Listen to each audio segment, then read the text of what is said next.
The cost of living in Canada is reaching an all-time high. Inflation is through the roof and housing prices are out of this world. In the last 2 years alone, rent has gone up 20% in Canada, and the price of housing has increased by over $100,000 in just 1 year.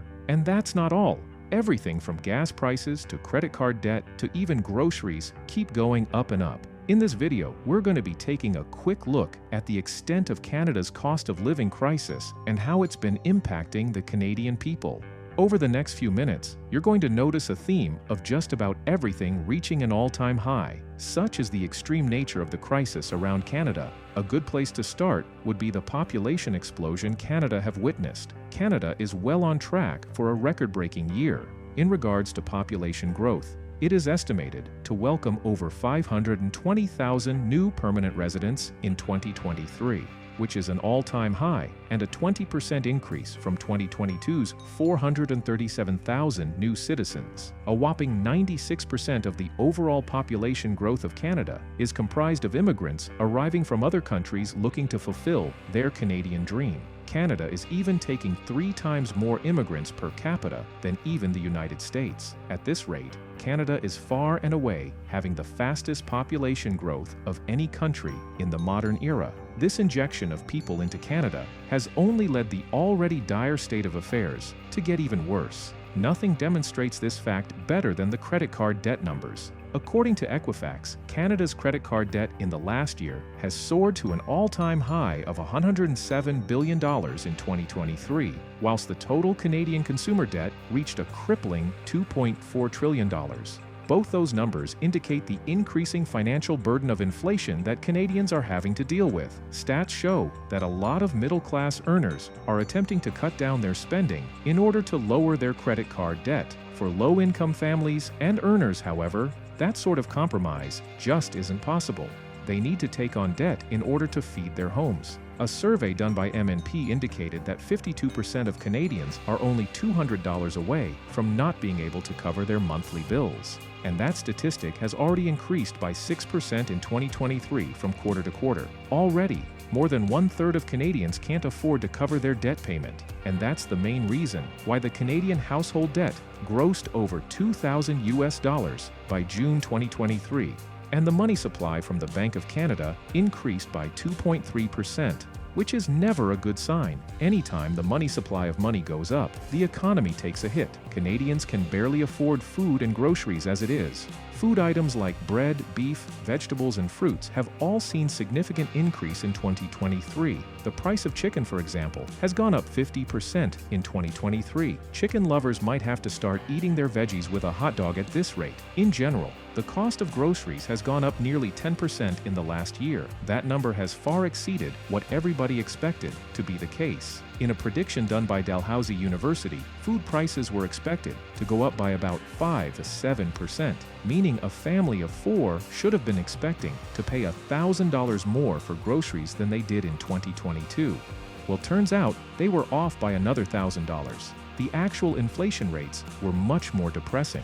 But it gets worse. It's time we finally address the elephant in the room, the issue that is by far the biggest cause for worry in Canada: the rent and housing crisis. The shortage of housing and the constantly increasing interest rates have led any number relating to housing to skyrocket. According to rentals.ca, the average rent in the country stands at around $2,042 in June 2023, which is an all-time high, surpassing the old record of $2,024 in November 2022, which not only proves that things are getting worse recently, but also doing so at an alarming speed. The June 2023 rent average is already 0.9% higher than in November 2022. In Cambridge, the average rent for one bedroom is $2,000 and $2,400 for a 2-bedroom apartment. In Kitchener, it's $1,890 for one bedroom and $2,340 for 2 bedrooms. The rent in these places is seeing an average 1.4% increase from month to month. which is frightening to say the least. In 2017, a Canadian used to pay $1,172 on average per month in rent. Now in 2023, that average stands at $2,290, which means a ridiculous 95% increase in just 6 years. It's no wonder people are ending up on the streets. Who even can afford those prices?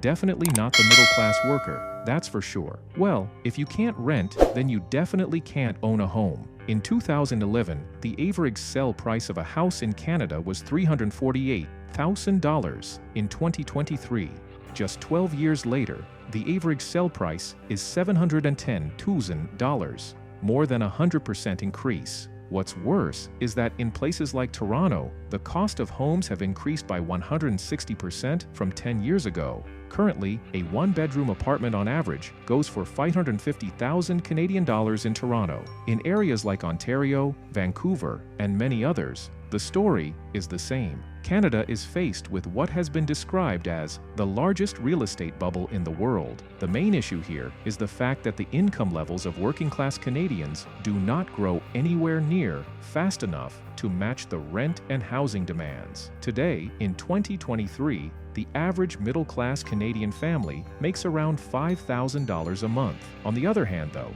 the average monthly mortgage on a new home in 2015 was $1,400, which would only eat up 28% of the average family income. In 2023, the average monthly mortgage sits at $3,500, which would swallow up 70% of a $5,000 income. And given the fact that inflation has touched everything else, that family won't be able to keep the lights on whilst paying that mortgage. But why? Why is housing such a painfully expensive commodity right now? Well, the answer is quite simple. There's a real housing shortage in Canada right now, and the demand for housing dwarfs the supply of it. Canada is approximately 6 million houses shy of what's required to tackle the housing crisis. One key reason why housing is so scarce in Canada is the fact that the cost of building new ones is just not worth it. A landowner could spend as much as $300,000 in simply trying to get approval from the city, not to mention the increase in interest rates on construction loans and a severe lack of construction workers. Which brings us to the final piece of suffering for Canadians: underemployment. Canada has the highest educated workforce in the world, with about 57.5%. This means that 57.5% are members of the working middle class who are specifically looking for high-paying jobs to get a return on their investment in college education.